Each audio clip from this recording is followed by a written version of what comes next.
Nous sommes dans les locaux d'un grand éditeur parisien. Le guide jeux de piste à Londres, il a été lancé il y a un mois. Les premiers retours, je suis super contente. Si ce matin, Cécile Petiot, directrice de collection, a le sourire, c'est qu'au départ, le concept de ce guide touristique n'était pas évident.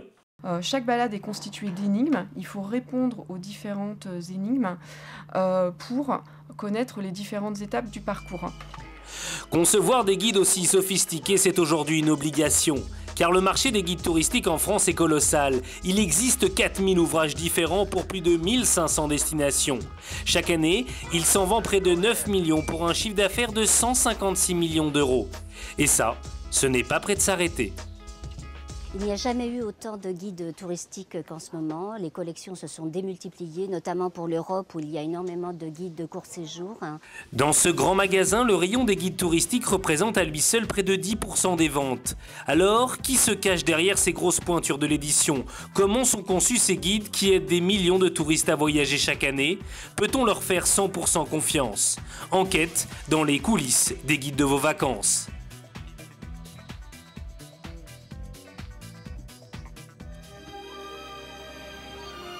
Paris, à l'est de la capitale, dans un quartier tranquille. Malgré les apparences, cet homme n'est pas coursier, bien au contraire. C'est vraiment vous qui vendez le plus de livres en France chaque année? Écoutez, je pense, oui, puisque le guide du routard se vend à 2,5 millions d'exemplaires pour l'édition française. Philippe Glohagen est l'auteur qui vend le plus de livres en France chaque année. Mais chez lui, pas d'intrigue policière ni de roman à l'eau de rose. Son succès tient dans une idée toute simple, écrire un carnet de voyage avec les meilleures adresses de chaque pays traversé. Et depuis sa création, il s'en est vendu 40 millions d'exemplaires, chiffre d'affaires annuel 35 millions d'euros. Mais contrairement aux idées reçues, la meilleure vente n'est pas un guide du bout du monde. Le routard corse, 96 000 exemplaires. Premier au hit parade. Bien entendu, les régions françaises, on le vend en poupe. Avec la crise, on peut toujours partir en vacances à des prix très abordables.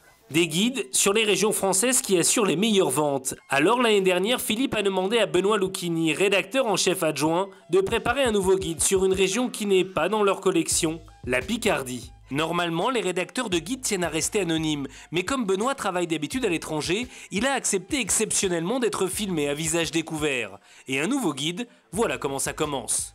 Alors ce que je voulais te montrer, c'est un peu comment pouvait se diviser notamment la Somme. Bon, évidemment Amiens, Amiens et donc tout l'Amiénois. Donc, qui part vers le nord, là, jusqu'à la vallée d'Authie, qui fait la séparation avec le département voisin. Donc, et évidemment, tout ce qui se passe autour de la baie de Somme. Un guide comme celui-là, c'est près d'1 an de travail pour une vingtaine de personnes, plusieurs centaines d'hôtels et de restaurants à visiter. Alors forcément, le budget est énorme. Une nouveauté, il faut 300 000 euros de frais de rédaction et frais sur place qu'on paye systématiquement tous les restaurants, tous les hôtels. À cela, il faut ajouter les frais d'impression et de promotion, facture totale 500 000 euros. Mais pour obtenir de bonnes infos, le guide a une source intarissable, ses fidèles lecteurs qui envoient près d'une centaine de lettres par semaine. Madame, monsieur, je vous contacte pour faire connaître une très bonne brasserie sur la côte Picarde. Je suis un habitué des lieux, l'établissement est tenu par des patrons, une équipe très sympathique, ils sont toujours là pour vous conseiller sur leurs produits. Ça, je la connais pas, cette adresse. Je vais y aller, on va y aller, et puis on va voir ce que ça donne. Et nous aussi nous y allons, direction la Picardie, dans le petit village du Crotoy. Nous suivons Benoît en caméra cachée dans ses investigations sur le terrain. Mais à première vue, l'info de ses lecteurs ne semble pas toujours au top. Vous servez pas ce soir? Ah bon? On m'a dit que vous étiez ouvert. En insistant un peu, Benoît finit par obtenir une table, mais le patron ne semble pas pressé de l'accueillir. Question convivialité, on peut mieux faire. Où est-ce que vous voulez qu'on se mette, monsieur? Là? Et pourtant, il ne semble pas débordé par les clients. Un mauvais point pour le restaurant, mais le meilleur est à venir avec la commande. Qu'est-ce que vous me conseillez, madame?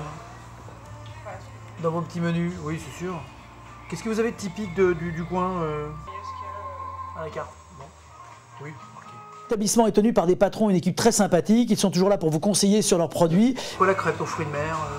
C'est un mélange de fruits de mer avec Des crêpes avec des fruits de mer. Ça, c'est pas idiot, remarquez. Mais Benoît se laissera tenter par les moules. Un choix judicieux, il ne regrettera pas le détour. Donc ça, c'est la moule provençale. Il y a d'un côté la Moule et puis d'autre part il y a la moitié de la Provence qui a été balancée dessus. Pour la présentation, c'est raté, et pour le goût, c'est sans commentaire. Alors pour ne pas rester sur une mauvaise impression, Benoît décide de se rendre dans un autre restaurant. La carte a l'air alléchante, la salle est pleine, que des signes positifs à première vue. Mais à première vue seulement. Ça fait longtemps que je n'ai pas mangé un truc aussi dégueulasse, tiens. C'est pas ce soir que je vais prendre du poids, moi. En effet, déjà 2 restaurants testés et pas la moindre bonne adresse dénichée. Heureusement que Benoît a un bon coup de fourchette, car dans le quotidien d'un inspecteur de guide, on dîne souvent 3 ou 4 fois dans la même soirée. Et justement, il est 21h, Benoît attaque son 3e repas. Mais en attendant d'être servi, il utilise une technique qui a fait ses preuves, demander aux clients ce qu'ils pensent de leur repas. C'est bon? Ouais. Mange bien? C'est la première fois que je viens pâtissier, c'est vraiment très très bon. Ouais. Il y a de L'attente. C'est bon.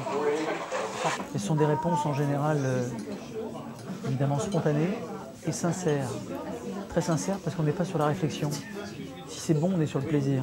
Si c'est pas bon, on est sur la colère. Et ça sort tout de suite. Et a priori, ici, cela semble bon. Donc Benoît va passer commande. Et autre point positif, ici, on utilise des produits locaux. C'est un produit local, donc... Ouais, c'est un monsieur qui fait ça que pour lui, comme le velouté de rhubarbe qu'on a aussi en apéro. C'est un gars qui fait que sa production personnelle. Ouais, vous avez bien mis en avant les produits, ouais, voilà, c'est ça. Les produits locaux, là.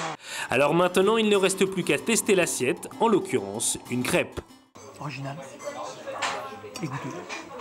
C'est bon, pour Benoît, c'est un double plaisir. Le plaisir qu'on a quand on prend le repas et le plaisir qu'on va donner quand on va le proposer à d'autres. Benoît a donc finalement trouvé la bonne adresse où envoyer ses lecteurs pour dîner. Maintenant, il lui reste à trouver un bon plan où dormir. C'est au Crotoy, en baie de Somme, qu'il se remet en chasse le lendemain matin. C'est une adresse qui peut être intéressante, là encore, on va voir. La réalité, j'en sais rien. On va les visiter et puis on se fera notre avis. Sa cible, un petit hôtel 2 étoiles au bord de l'eau. Et dès qu'il est dans les chambres, Benoît est sous le charme. Il y a une vue extraordinaire, là. Une belle chambre avec vue sur mer au prix de 68 €, ce n'est pas mal. Mais ce qui fait toute la différence pour Benoît, c'est ça. Ah, ça c'est génial, ça.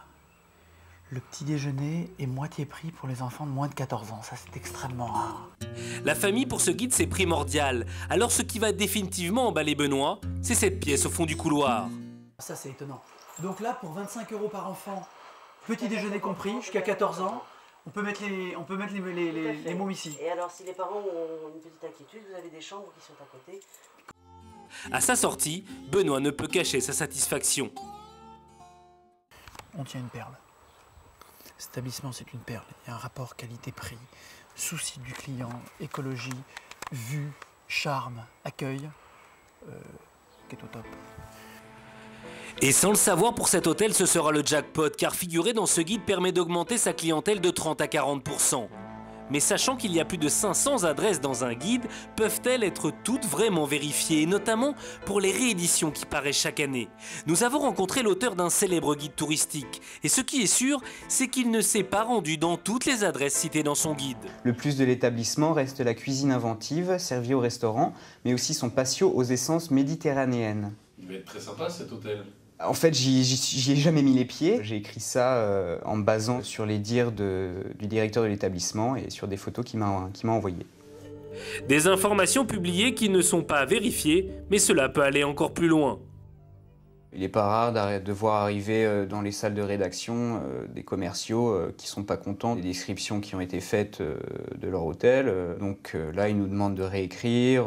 C'est vrai qu'ils ont un grand pouvoir quand même sur la réécriture des articles, quoi.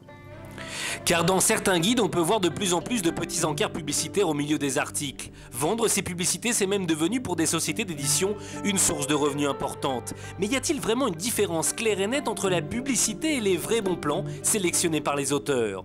Nous avons posé la question au directeur d'un grand guide. Dans ces pages, on trouve beaucoup de publicité. Mais pour lui, le système est transparent. L'important pour nous est que les règles du jeu soient claires, soient transparentes vis-à-vis du professionnel qui annonce dans notre guide et vis-à-vis du lecteur. Ce n'est que dans la mesure où nous estimons qu'il mérite d'être intégré dans notre guide que nous lui proposons une insertion publicitaire. Pourtant, il semblerait que les choses ne soient pas aussi claires. Monsieur Hayat est propriétaire d'un petit hôtel à Paris. Et il y a 3 ans, il a reçu la visite d'un inspecteur d'un guide touristique, ou plutôt d'un commercial. J'ai eu affaire à un commercial qui me proposait son argumentaire et ses tarifs.